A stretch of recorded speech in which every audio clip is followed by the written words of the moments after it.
एकदम आनंदात वाटतो. भाऊ भेवणं म्हणजे आज प्रेम कधी असा जीवनात सूर्यचंद्र आहे अशी भेट कायमची व्हावा ही आमची इच्छा आहे. तर त्यांना पण खूप उत्साह आहे की माऊलींची आणि विश्वगुरूंची बंधू भेट लवकरच व्हावी. आता आपण जसं बघितलं थोड्या वेळा अगोदर माऊलींची पालखी प्रस्थान केलेली तिकडून आता बंधू भेटीसाठी आता काही क्षणामध्ये थोड्या वेळात होणार. हो थोड्या वेळात आता आपल्या विश्वगुरूंच्या पण पालखीचं प्रस्थान माऊलीच्या भेटीसाठी होणार आहे. आता दोघं बंधू पण वरून तरी जिथं पण असेल ज्या तत्वात असेल ते चैतन्य त्यांचं आता असं वट असेल.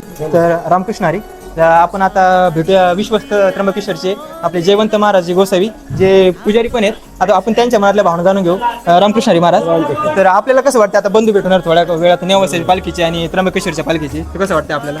निवृत्तीनाथ महाराजांची जी मूळ प्रेरणा आहे लक्षात घ्या की संत सम्राट ज्ञानेश्वर महाराजांना जी आज्ञा केली गीतार्थ सांगण्याविषयी तर ज्ञानेश्वरी ग्रंथ निर्माण व्हावा यामध्ये निवृत्तीनाथ महाराजांची मूळ खरी प्रेरणा आहे. ज्ञानेश्वर महाराज स्वतः सांगतात ना, ऐसे श्री निवृत्तीनाथांचे गौरव आहे जी साचे ग्रंथून हे कृपेचे वैभव तिये.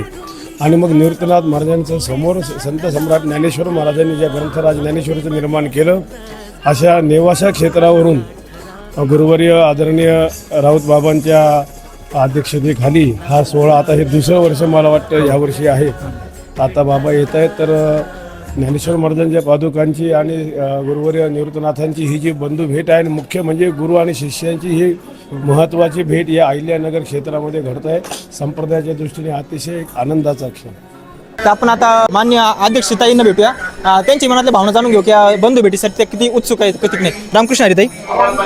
तर तुम्हाला कसं वाटतं बरं आता नेवासा संस्थांची ज्ञानेश्वरी ग्रंथाची रचना झाली तर प्रत्येकाची भावना अशी का ज्ञानेश्वरीच्या ग्रंथाच्या स्वरूपात माऊली चित येतं. तर सगळ्यात जास्त अशी का जशी निवृत्तीनाथ प्रत्यक्ष समाधी घेतली आहे तसं तिथं ग्रंथराज ज्ञानेश्वरी असली त्यामुळे त्यांचं चैतन्य तिथं पण आहे.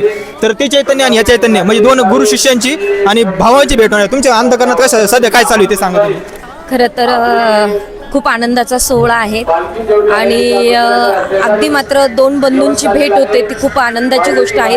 आणि अहिल्यानगरमध्ये आजच संतश्रेष्ठ निवृत्तीनाथ महाराजांचा समाधी सोहळा आम्ही संस्थांनी याच अहिल्यानगरमध्ये साजरा केलेला आहे. आणि त्याच अहिल्यानगर जिल्ह्यामध्ये नेवासा या स्थानी मात्र त्या ठिकाणी सगळ्या जगाला ज्यांनी ज्ञानेश्वरीसारखा ग्रंथ दिला ती ज्ञानेश्वरी त्या नेवासामध्ये मात्र लिहिल्या गेली आणि ते ज्ञानोबाराय आज विश्वगुरू निवृत्तीनाथांच्या भेटी करता येतात आणि दोन बंधूंची भेट आहेत.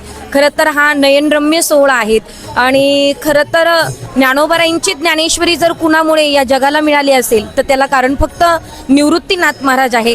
कारण निवृत्तीनाथांविषयी ज्ञानोबाराय म्हणतात, स्त्री गुरु सारिका असता पाठी राखा इतरांचा लेख कोण करी राजे याची कांता काय भिक मागे मनाचे जोगे सिद्धी पावे. ज्ञानोबाराय म्हणतात, ज्ञानदेव म्हणे तरलो तरलो आता उद्धरलो गुरुकृपे.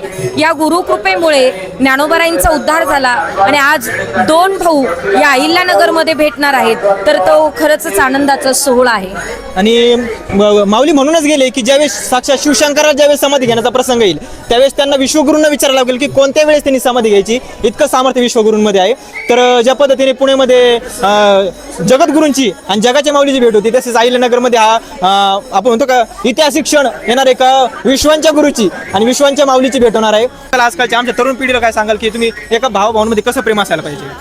खरं तर तो आदर्श ज्ञानोबाराय आणि निवृत्तीनाथांकडे मुक्ताई आईसाहेबांकडे सोपन काकांकडे बघितल्यानंतर भावा बहिणीचं नातं कसं असावं भावा भावांचं नातं कसं असावं एक आदर्श आपल्यासमोर ज्ञानोबाराय निवृत्तीनाथ ठेवून गेलेले आहेत. खरं तर त्यांच्यासारखं जर सगळे भाऊ भाऊ जीवन जगले तर मला नाही वाटत बांधावरून भांडणं होतील. खरं तर आज तरुण पिढीने सुद्धा ज्ञानोबाराय निवृत्तीनाथांकडे सोपन काकांकडे मुक्ताई आईसाहेबांकडे बघून जगण्याची गरज आहे. अर्थातच या भावाभावांचं इतकं प्रेम होतं की एकमेकाला ज्यावेळेस आईवडील निघून गेल्याच्या नंतर सुद्धा निवृत्तीनाथांनी सगळ्या भावांवर आई वडिलांसारखं प्रेम केलं आणि म्हणून हे सगळे भाऊ या समाजाला पाहायला मिळालेत. खरं तर निवृत्तीनाथांचे आपल्या सगळ्यांवर खूप उपकार आहेत. मला या तरुण पिढीला एकच सांगावं वाटतं की सगळ्यांनी निवृत्तीनाथांचा आणि मात्र ज्ञानोबारायांचा सोपन काकांचा मुक्ताई आईसाहेबांचा आदर्श सगळ्या तरुण पिढीने ठेवला तर मला नाही वाटत कुटुंब विभक्त होतील. म्हणून सगळ्या कुटुंबाने एकोप्याने नांदावं यासाठी खरंच आदर्श या भावाभावांचा आपण घेतला पाहिजे. तर आपण बघू शकतो की ज्यावेळेस नाही का जन्मोजन्मी आम्ही बहुपुण्य केले तेव्हा या विठुराया कृपा केली आणि तशी कृपा माऊलींनी आणि निवृत्तीनाथांनी आज अहिल्यानगरवरती केली आहे. आणि भावनिक क्षण असेल तो कदाचित अविस्मरणीयच असणार आहे. तर आपण बघू शकता आता काही क्षणामध्ये माऊलींची आणि विश्वगुरूंची भावाभावांची भेट होणार आहे. आणि आपण सगळ्या अध्यक्ष महोदयांना, सर्व गुरुवारांना आणि सगळ्यांना त्यांच्या मनातल्या भावना विचारल्या आहेत. आता आपण काही क्षणामध्येच विश्वगुरूंची आणि विश्वाच्या माऊलीची भेट बघणार आहोत. तर बघा आपण लवकर भेटू. रामकृष्ण हरी.